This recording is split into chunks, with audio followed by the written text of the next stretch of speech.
Have you ever had the feeling that your real life is about to begin? Not tomorrow, not next year, just after one more achievement, after you lose the weight, after you finally pay off your debt, after you get promoted, after you find the right partner, after you buy the house, after you become the version of yourself you've been working so hard to create. Until then, life feels like preparation, as if you're constantly standing backstage, waiting for someone to call your name, waiting for permission to finally enjoy yourself, to finally relax, to finally believe you've done enough. Most people don't realize they're living this way, because it feels normal. Modern life teaches us to keep moving, to keep improving, to optimize, to grow, to compete, to become more productive, more attractive, more successful, more disciplined. There is always another book to read, another habit to build, another skill to master, another flaw to fix. Self-improvement has become one of the defining ideas of our generation. On the surface, that sounds like a good thing. Growth matters, learning matters, taking care of yourself matters. But somewhere along the way, many people stopped improving themselves because they were curious about their potential. Instead, they started improving themselves because they believed they weren't acceptable as they already were. There's a profound difference between those two motivations. One comes from possibility, the other comes from fear. One says, I wonder who I could become. The other whispers, who I am right now isn't enough. That single belief quietly changes everything. It changes how you work, how you love, how you rest, how you celebrate. Even your happiest moments become temporary. You don't pause long enough to enjoy them, because your mind is already calculating the next objective, the next benchmark, the next version of yourself. It's almost as if someone secretly convinced you that your value exists somewhere ahead of you. Never here, never now, always later. Think about the language we use. I'll be proud of myself when, I'll deserve to rest after, I'll finally be happy once. Every sentence postpones acceptance. Every sentence places peace somewhere in the future. But here's something strange. Have you ever noticed that the future never arrives? Not really. Yesterday's future became today, and somehow, today still doesn't feel like enough. Psychologists have spent decades trying to understand why this happens, why some people can achieve extraordinary things, yet continue feeling deeply inadequate, why a successful entrepreneur still feels like a failure, why a straight-A student believes they're falling behind, why an Olympic athlete can stand on a podium with a gold medal and immediately think about the mistakes they made. If success creates confidence, why doesn't success solve self-doubt? If achievement creates self-worth, why do so many accomplished people secretly feel like imposters? The answer begins with one uncomfortable realization. Your mind doesn't experience reality objectively. It experiences reality through the stories it believes. Imagine two people receiving exactly the same promotion at work. Same company, same salary, same recognition. One of them walks out smiling. They call their family. They celebrate. They feel grateful. The other walks out feeling anxious. They wonder whether they truly deserved it. They convince themselves it was luck. They fear everyone will eventually discover they aren't qualified. The event was identical. The experience was completely different, because the promotion wasn't the thing creating the emotion, the interpretation was. This is one of the most important discoveries in modern psychology. Events matter, but the meaning we attach to those events often matters even more. And those meanings rarely appear overnight.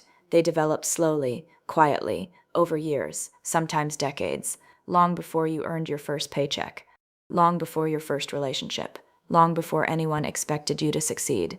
Your brain was already collecting evidence about one important question. Who am I? Am I capable? Am I lovable? Do I matter? Do I belong? Am I enough? Very few people remember learning the answers, because they weren't taught in a classroom. They were learned through thousands of ordinary moments, moments so small they seemed insignificant.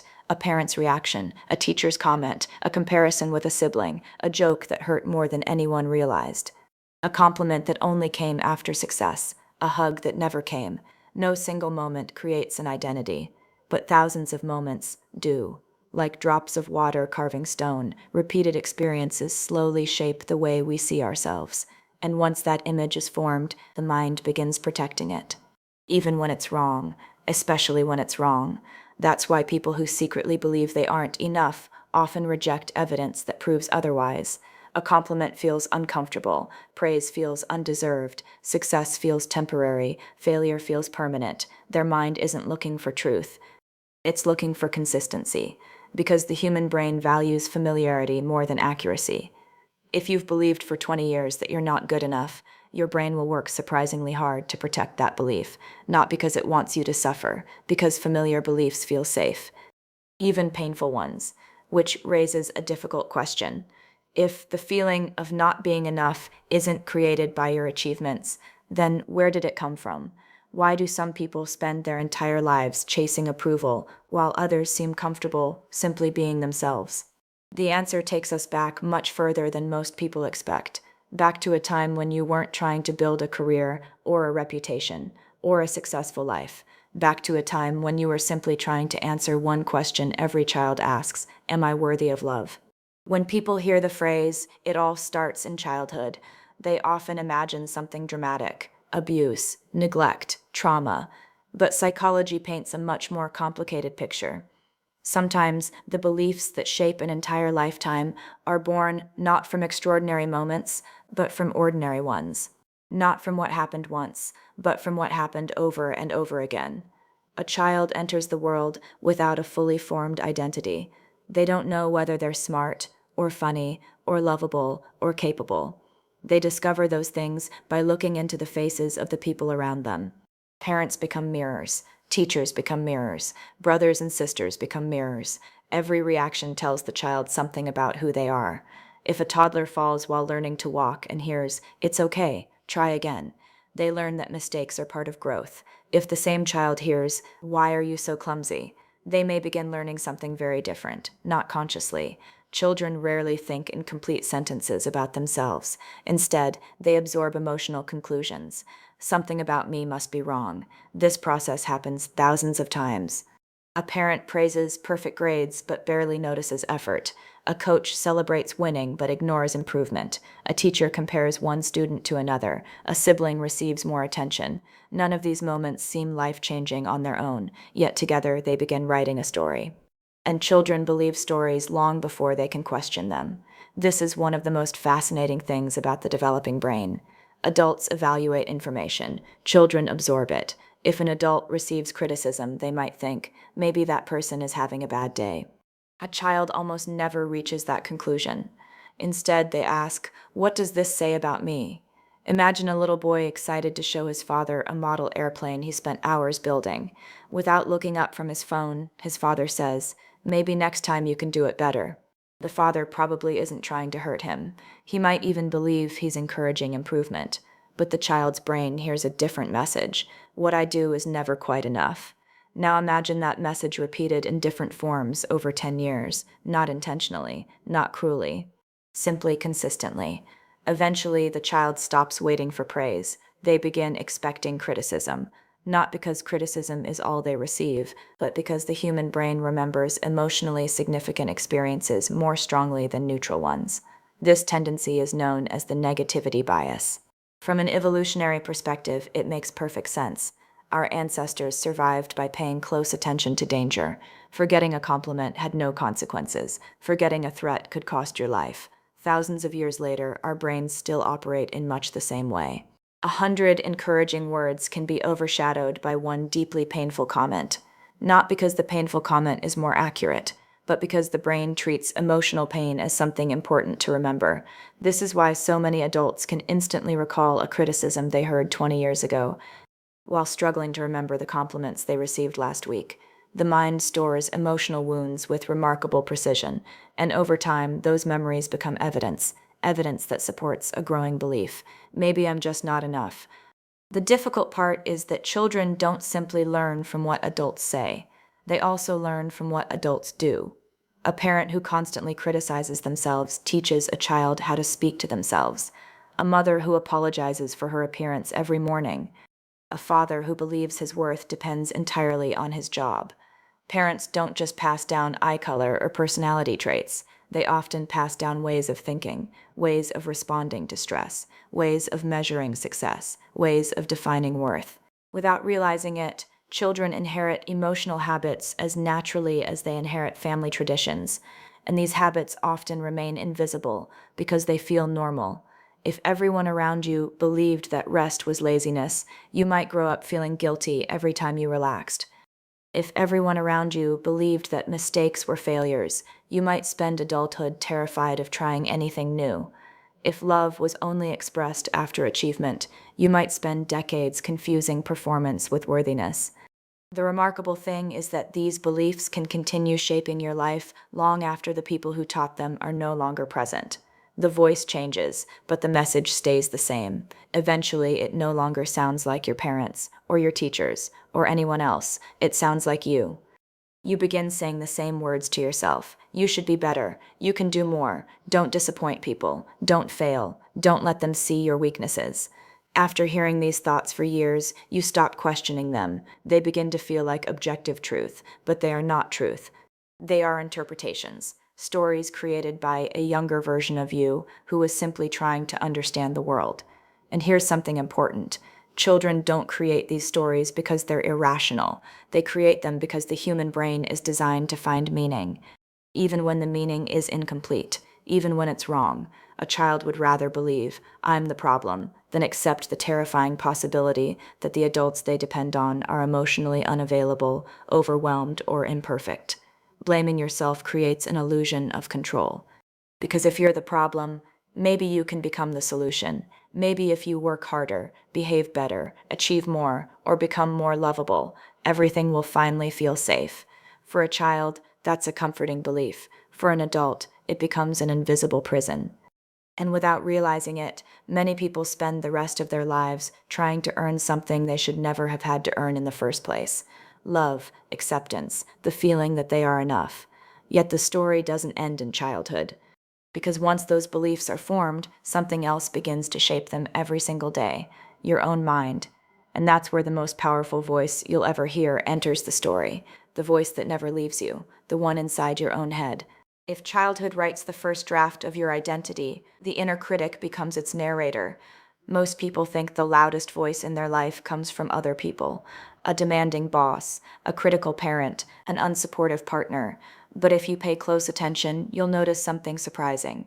The person you speak to more than anyone else is yourself. From the moment you wake up until the moment you fall asleep, there is a conversation happening inside your mind. Most of the time, you don't even notice it. It's automatic, constant, almost invisible. Yet those quiet sentences shape the way you experience every single day. Imagine waking up late. One person thinks, I overslept, I'd better get moving. Another thinks, of course I overslept, I can't even do something this simple right. The event is identical. The emotional outcome couldn't be more different. Why? Because emotions are not created only by what happens. They're created by how we interpret what happens. This idea became one of the foundations of cognitive behavioral therapy, developed by psychiatrist Aaron Beck. Beck noticed that people struggling with depression and anxiety often shared something in common, not the same lives, not the same childhoods, not the same circumstances. They shared similar patterns of thinking. Their minds automatically jumped to the harshest possible conclusion. A small mistake became proof of failure. A disagreement became proof of rejection. One awkward conversation became evidence that nobody liked them. These weren't deliberate thoughts. They were automatic thoughts, fast, instant, almost invisible. And because they happened so quickly, people rarely questioned them. They simply believed them. Imagine receiving constructive feedback from your manager. Perhaps they say, this presentation was good, but next time I'd like to see a little more detail. A healthy inner voice hears, there's something I can improve. The inner critic hears, I'm terrible at my job. Notice what happened. The facts didn't change, only the interpretation did. The inner critic has an extraordinary ability to turn specific experiences into global conclusions. I made a mistake becomes, I'm incompetent. This relationship ended becomes, nobody will ever love me. I wasn't chosen becomes, I'm not worth choosing. This pattern is known in psychology as overgeneralization. It's one of the most common cognitive distortions. And almost everyone experiences it from time to time, but people who never feel good enough experience it constantly. The inner critic isn't interested in balance, it's interested in certainty, and certainty often sounds like absolute language, always, never, everyone, no one, every time. Real life is rarely that simple, yet the mind prefers simple stories because they're easier to understand. There's another reason the inner critic feels so convincing. It often disguises itself as motivation. Many people believe that being hard on themselves is what keeps them successful. They say things like, if I stop criticizing myself, I'll become lazy. If I accept myself, I'll stop improving. Pressure is what makes me perform. For years, psychologists believed there might be some truth to this, but study after study has suggested something different. Harsh self-criticism can produce short bursts of motivation, but over time, it increases stress, anxiety, burnout, fear of failure, and perhaps most importantly, avoidance. Think about the last time you felt deeply afraid of failing. Did that fear make you feel creative, curious, confident? Probably not. It made you cautious. You second-guessed yourself. You delayed making decisions. You avoided taking risks. Because when failure feels like a threat to your identity, doing nothing begins to feel safer than trying. This is why so many talented people stay stuck. Not because they lack ability, because they believe every imperfect attempt says something permanent about who they are. The inner critic doesn't simply judge the past, it predicts the future. Don't apply for that job. You'll embarrass yourself. Don't speak up. Someone smarter will say it. Don't start the business. You're not ready. Don't ask them out. They'll reject you. Notice how often these predictions are presented as facts, not possibilities. Facts. The mind rarely says, you might fail. It says, you will fail. And if you've listened to that voice for years, it becomes difficult to imagine another way of thinking. But here's something remarkable. Neuroscientists have discovered that the brain is constantly changing. Every repeated thought strengthens certain neural pathways. Every new perspective begins creating new ones. This process is known as neuroplasticity. It means that the voice in your head is not fixed, it is practiced, which also means it can be changed, not overnight, not through positive thinking alone, but through repetition, awareness, and patience. The first step isn't replacing every negative thought with a positive one. That often feels fake. The first step is much simpler, learning to notice the voice before believing it. Instead of saying, I'm a failure, you begin noticing, I'm having the thought that I'm a failure. It seems like a tiny difference. In reality, it's the beginning of freedom, because the moment you observe a thought, instead of automatically becoming it, you create space, and inside that space, choice becomes possible. For the first time, you can ask a question that the inner critic never wants you to ask. Is this actually true? That single question has changed countless lives, because more often than not, the harshest voice in your life isn't telling you the truth, it's repeating a story. A story it has been telling for years. The question is, if the story isn't true, why does it still feel so real? The answer lies in something that affects every single one of us, the endless habit of measuring ourselves against everyone else. If there is one habit that quietly steals more joy than almost anything else, it's comparison. Not because comparing yourself is unusual. In fact, it's one of the most natural things the human brain does. Long before social media, long before smartphones, long before the internet, our ancestors constantly compared themselves to the people around them. Who was stronger? Who had more resources? Who was more respected? Who could be trusted? From an evolutionary perspective, comparison helped us survive. It helped us understand our place within a group. It helped us learn, adapt, improve. In small communities, that system worked remarkably well. You compared yourself to a few dozen people, people you actually knew, people whose lives you understood. But today, your brain is trying to perform the same task in a completely different world. Before you've even finished breakfast, you've probably seen hundreds of people online, someone buying their dream house, someone getting engaged, someone launching a successful business, someone with the perfect body, someone traveling across Europe, someone celebrating another promotion, someone smiling into a camera that captured one perfect second out of an ordinary day. And your brain quietly begins asking the same question it has always asked: where do I stand? The problem isn't comparison itself. The problem is that we're comparing our everyday reality to everyone else's carefully edited highlights. Imagine watching only the best 5 minutes of someone else's entire year and comparing it to the most ordinary Tuesday of your own life. Of course you're going to feel behind. You're comparing two completely different things. Yet that's exactly what millions of people do every day. Psychologist Leon Festinger, who developed social comparison theory, argued that we naturally evaluate ourselves by comparing ourselves to others.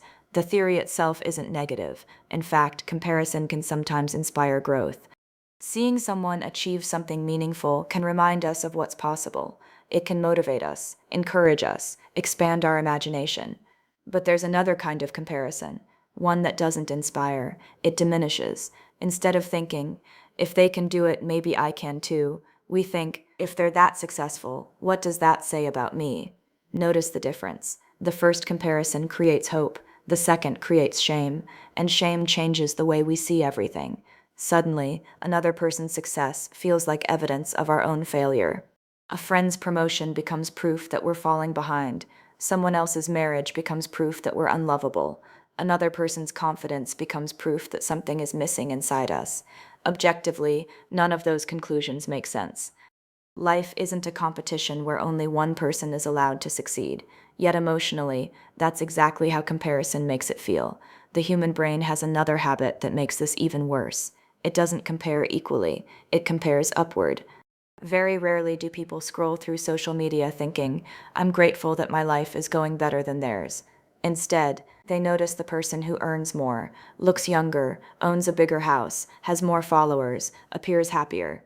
There will always be someone ahead of you in one area of life, always. Someone smarter, someone wealthier, someone funnier, someone more attractive, someone more accomplished. If your peace depends on being ahead of everyone else, peace becomes impossible, because the finish line keeps moving. Even billionaires compare themselves to other billionaires. Even world-famous athletes compare themselves to athletes who broke more records. Even Oscar-winning actors wonder whether their next performance will live up to the last one. Comparison has no natural ending. Because comparison isn't really looking for truth, it's looking for hierarchy. For decades, researchers have observed something surprising. People often believe that reaching a higher level of success will finally end comparison, but success rarely changes the habit. It simply changes the people you compare yourself to. A young designer compares herself to her classmates. A successful designer compares herself to industry leaders. An Olympic athlete compares themselves to world champions. The circle changes, the pattern remains. That's why comparison is never solved externally. It's solved internally. There is another reason comparison is so convincing. You know your own thoughts, your doubts, your fears, your insecurities, but you only know other people's performances. You know how anxious you felt before giving a presentation. You don't know that the confident speaker you admire felt exactly the same. You know how uncertain you are about your career. You don't know that the successful entrepreneur you're comparing yourself to lies awake at night wondering if everything they've built could disappear tomorrow. Every person has access to their own behind-the-scenes footage, but only everyone else's highlight reel. This creates what psychologists sometimes call an information gap. You judge yourself using all of your private struggles, while judging others using only their public image. It's an impossible comparison to win, and yet we repeat it every single day. The truth is, most people you admire are fighting battles you'll never see. The confident colleague who seems fearless, the couple who look perfect together, the creator whose life appears effortless, the athlete who never seems to fail. Every one of them has moments of doubt, fear, loneliness, disappointment. They're simply not broadcasting those moments. That doesn't make them dishonest. It makes them human. Perhaps the greatest illusion created by comparison is the belief that everyone else has already figured life out. They haven't. They're improvising. Just like you, making mistakes, changing direction, questioning themselves, growing. The difference is that you're comparing your unfinished story to someone else's polished chapter, and that's a comparison no one can survive, because your life was never meant to be measured against someone else's timeline. There is no universal schedule for success, no age by which you're supposed to have everything figured out, no invisible scoreboard deciding who is winning. Life doesn't move in straight lines. Some people find love at 25, others at 55. Some build businesses in their 20s. Others discover their purpose after retirement. Some fail early and succeed later. Others succeed early and spend years learning who they really are. Different paths, different timing, different stories. The moment you stop asking, am I ahead of everyone else, and begin asking, am I becoming more myself than I was yesterday? Something extraordinary happens. Comparison begins losing its power because your attention finally returns to the only life you will ever truly live, your own. By now, you might be thinking, if comparison is the problem, then maybe the answer is simply to become more successful. It's an understandable conclusion. After all, that's what we've been told for most of our lives. Work harder, achieve more, become the best. Surely confidence will follow. But what if we've misunderstood the relationship between success and self-worth? Imagine a person who spends 10 years dreaming about becoming a doctor. They sacrifice weekends, miss birthdays, study late into the night. Finally, graduation day arrives, family applauds, friends celebrate. The diploma is placed in their hands. For a few days, they feel exactly what they imagined: pride, relief, excitement. Then Monday arrives. They're no longer someone who became a doctor. They're simply a doctor.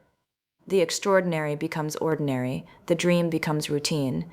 The mind immediately shifts its attention. Now they need to become a better doctor, earn more respect, build a successful practice, specialize, publish research, move forward, always forward. This pattern repeats itself everywhere. The entrepreneur dreams about their first million. The athlete dreams about winning a championship. The artist dreams about recognition. The student dreams about graduation, the promotion, the wedding, the house, the retirement. Every goal carries the same silent promise: when I reach this, I'll finally feel complete. Yet psychologists have observed something fascinating. People often experience a surge of happiness after a major achievement, but that emotional high rarely lasts as long as they expect. Researchers call this hedonic adaptation. It's one of the most powerful forces shaping human happiness. The brain is remarkably efficient at adapting. It adapts to better jobs, better cars, better homes, higher salaries. Even extraordinary success eventually becomes normal.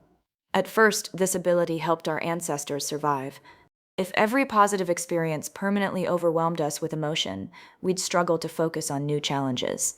Adaptation keeps us moving, but it also creates a paradox. The very mechanism that allows us to recover from hardship also prevents achievements from satisfying us forever. Think back to something you desperately wanted 5 years ago. Maybe it was a phone, a car, a relationship, a new apartment. At the time, it felt incredibly important. You imagined how different life would be once you had it. Now ask yourself another question. How often do you think about it today? Probably not very often. Not because it wasn't valuable, because your brain adapted. What was once extraordinary became your baseline. This doesn't mean goals are meaningless. Goals give life direction. They create purpose. They encourage growth. The problem begins when we expect goals to give us an identity, when success becomes responsible for answering emotional questions it was never designed to answer. Am I worthy? Do I matter? Am I enough? Success is excellent at solving practical problems. It can provide opportunities, security, freedom, comfort, but it cannot permanently answer questions about your value. Those questions belong somewhere else.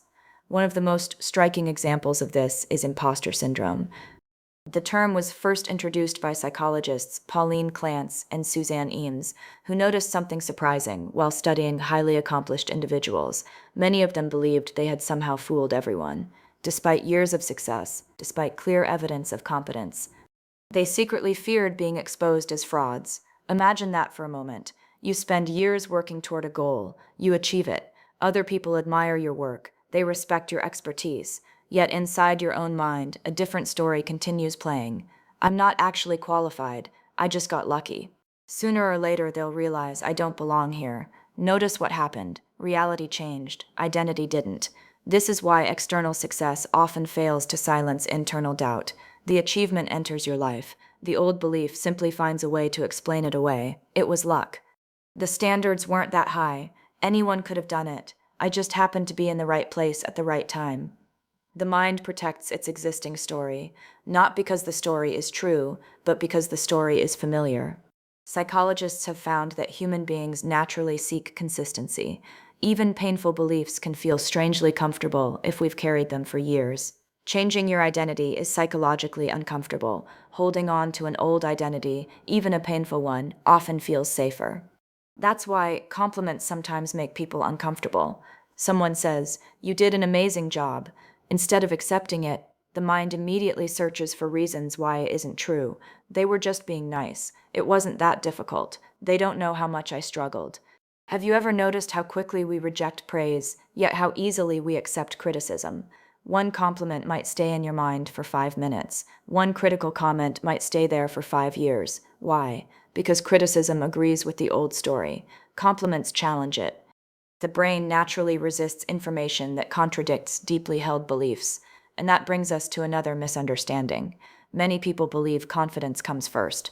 They imagine confident people wake up every morning feeling certain of themselves. But if you ask entrepreneurs, athletes, performers, surgeons, writers, or musicians about their experiences, many will tell you the opposite. Confidence wasn't the starting point, action was. Confidence was built one uncomfortable step at a time, not by eliminating fear, but by proving to themselves they could move despite it.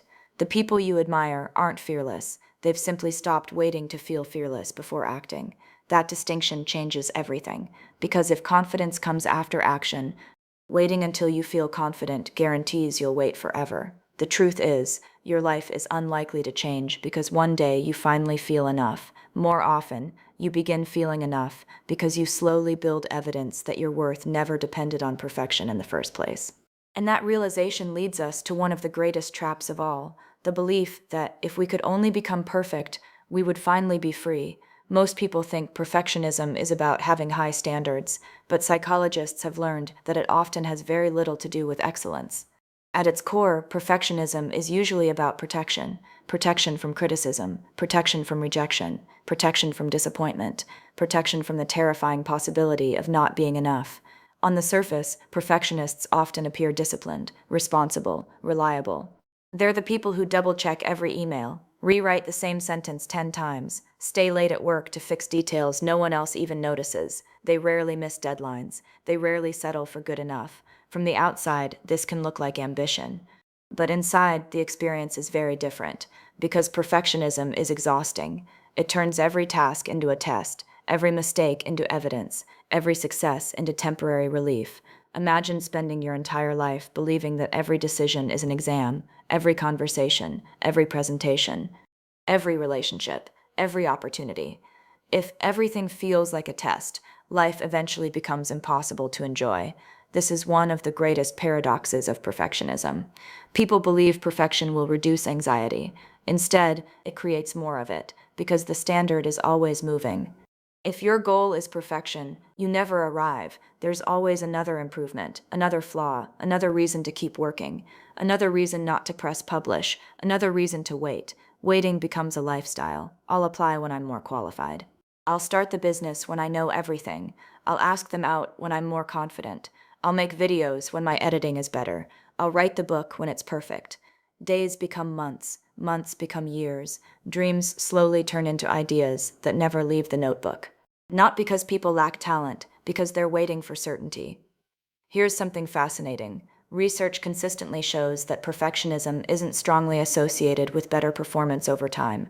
Instead, it's closely linked to stress, burnout, anxiety, depression, and procrastination. That last one surprises many people. How can someone who wants everything to be perfect also procrastinate? The answer is simple. If failure feels unbearable, not starting begins to feel safer than trying. Think about the last project you delayed. Was it because you were lazy? Or because part of you feared that your best effort still wouldn't be good enough? For many people, procrastination isn't a time management problem. It's an emotional protection strategy. If you never finish, your work can never be judged. If you never apply, you can't be rejected. If you never try, you never have to discover your limits. The cost, however, is enormous. You don't only avoid failure, you also avoid growth, because growth has always required imperfection. No child learns to walk perfectly the first time. No musician performs flawlessly on day one. No athlete avoids mistakes. No scientist makes discoveries without failed experiments. Failure isn't the opposite of progress, it's one of its ingredients. Yet perfectionism convinces us that mistakes are evidence we're on the wrong path. In reality, they're often evidence that we're learning. This idea is supported by the work of psychologist Carol Dweck, whose research on the growth mindset transformed the way educators, coaches, and leaders think about learning. People with a fixed mindset believe ability is something you either have or you don't. Mistakes threaten their identity. If they fail, they assume they simply aren't capable. People with a growth mindset see the same event differently. Failure becomes feedback, not proof, information, not identity. The situation hasn't changed, only the meaning attached to it. Imagine two students taking the same difficult exam. Both receive the same disappointing grade. One thinks, I'm just not smart enough. The other thinks, I clearly need a different way of studying. One conclusion ends the story, the other begins a new chapter. This difference becomes even more important as we grow older. Because adulthood offers fewer clear instructions. No teacher tells you exactly how to build a meaningful career. No manual explains how to become a good parent. No checklist guarantees a successful relationship. Life becomes a series of experiments. People who accept imperfection keep experimenting. People who fear imperfection often stop before they begin. Perhaps that's why some of the most extraordinary achievements in history were built by people who failed repeatedly, not because they enjoyed failure, but because they understood something perfectionists often forget. Every expert was once a beginner. Every confident speaker once stumbled over their words. Every successful entrepreneur once made expensive mistakes. Every respected artist once created work they were embarrassed to show anyone. Progress has never belonged to the people who avoided mistakes. It has always belonged to the people who survived them. Maybe that's the question we should be asking ourselves. Not, how do I become perfect? But, how many imperfect attempts am I willing to make in order to become better? Because the goal was never perfection. The goal was always growth. And once you begin seeing yourself through that lens, something remarkable starts to happen. The voice that spent years telling you to prove your worth begins to lose its authority. For the first time, you become curious about a different possibility. What if your value was never something you had to earn? What if it had been there all along? If you've recognized yourself in this video, there's something important I want you to hear. The fact that you learned a story about yourself does not mean that story is true. It only means it was repeated often enough to feel true. There's a difference, and that difference changes everything. Think about the first language you ever spoke. You didn't choose it, you absorbed it. The people around you spoke, and your brain copied the patterns. Your beliefs about yourself developed in much the same way. You didn't wake up at 6 years old and decide, from now on, I'll believe I'm never good enough. No child chooses that. The belief grows quietly, one experience at a time, one interpretation at a time, until eventually it feels like reality. But beliefs are not facts, they're conclusions, and every conclusion can be questioned. Psychologist Carl Rogers believed that one of the deepest human needs is not achievement, but acceptance. Not the kind of acceptance that says, never change, but the kind that says, you are worthy of respect and compassion, even while you're growing. For many people, this idea feels almost uncomfortable, because they've spent years believing kindness must be earned. That rest comes after productivity, that confidence comes after success, that self-respect comes after perfection. So when someone suggests treating yourself with compassion, the inner critic immediately objects. If I'm kind to myself, I'll become lazy. If I stop pushing myself, I'll stop growing. If I accept myself, I'll lose my ambition. It's a common fear, and it's completely understandable. But research tells a different story. Psychologist Kristen Neff, one of the world's leading researchers on self-compassion, found something remarkable. People who respond to failure with self-compassion are often more likely to try again, not less. Why? Because failure no longer becomes a verdict about who they are. It becomes an experience. Imagine a child learning to ride a bicycle. They fall, they scrape their knee, they start crying. Now imagine two different responses. The first adult says, "What's wrong with you? You're hopeless. Look at everyone else." The second says, "That hurt, I know. But falling is part of learning. Let's try again when you're ready." Which child is more likely to get back on the bicycle? Most of us know the answer instantly. Yet when we make mistakes, which voice do we use? For many people, it's the first one. The voice they would never use with someone they love. Think about that for a moment. If your best friend failed at something important, would you tell them they're worthless? Would you tell them they'll never succeed? Would you remind them of every mistake they've ever made? Probably not. You would encourage them. You would remind them that one moment doesn't define an entire life. So why do we believe we deserve less compassion than the people we care about? The answer is simple. We've confused self-criticism with responsibility. We've mistaken cruelty for discipline. But they're not the same thing. Imagine trying to teach a child mathematics. Would you scream every time they got an answer wrong? Would you insult them every time they made a mistake? Of course not, because learning requires safety. The human brain learns best when it feels secure enough to explore. The same is true in adulthood. Growth doesn't happen because we're constantly attacking ourselves. Growth happens because we're willing to stay curious, curious instead of ashamed, curious instead of afraid, curious instead of defeated. That doesn't mean ignoring mistakes. Mistakes matter, feedback matters, accountability matters, but there's a profound difference between saying, I made a mistake, and saying, I am a mistake. One sentence describes behavior, the other attacks identity. Your brain hears those sentences very differently. One creates learning, the other creates shame, and shame has a way of trapping people in the very behaviors they want to escape.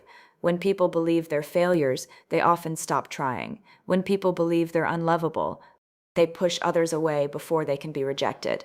When people believe they'll never be enough, they spend years chasing achievements instead of healing the belief itself. Perhaps the greatest act of courage isn't becoming someone new. Perhaps it's questioning the voice that convinced you that you were never enough to begin with, because once you begin questioning the story, you also begin writing a different one. Not overnight, not in a single breakthrough, but one thought at a time, one choice at a time, one act of compassion at a time. Eventually, the old voice becomes quieter, not because it disappears completely, but because another voice begins growing stronger, a calmer voice, a wiser voice, one that no longer asks, how do I prove my worth today? Instead, it asks, how do I live today in a way that reflects the worth I already have? That single shift changes everything, because for the first time, you're no longer trying to become enough. You're simply learning to believe what has always been true. And once that happens, life begins to feel very different. Not easier, but lighter. Not perfect, but real. And perhaps, for the first time, peace no longer depends on becoming someone else.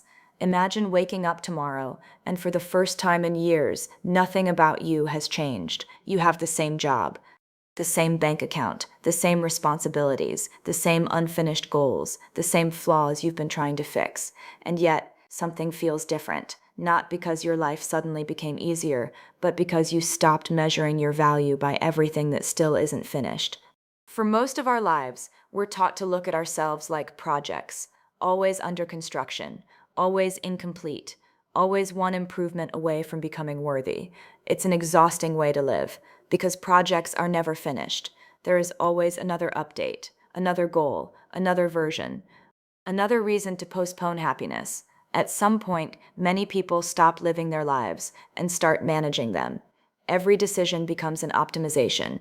Every hobby becomes a skill to master. Every workout becomes a number. Every vacation becomes content. Every conversation becomes networking. Even rest begins to feel productive only if it helps you perform better tomorrow. Slowly, without realizing it, life becomes something you manage instead of something you experience. And perhaps that's one of the greatest losses of all. Children don't need permission to enjoy an afternoon. They don't ask whether they've earned the right to laugh. They don't calculate whether they're productive enough before watching the sunset. Somewhere along the way, many adults forget how to simply exist. They believe every moment must justify itself. Every hour must be useful. Every day must move them closer to becoming someone else. But what if life was never asking that of you? What if the greatest misunderstanding wasn't that you weren't enough, but that you believed you had to prove you were?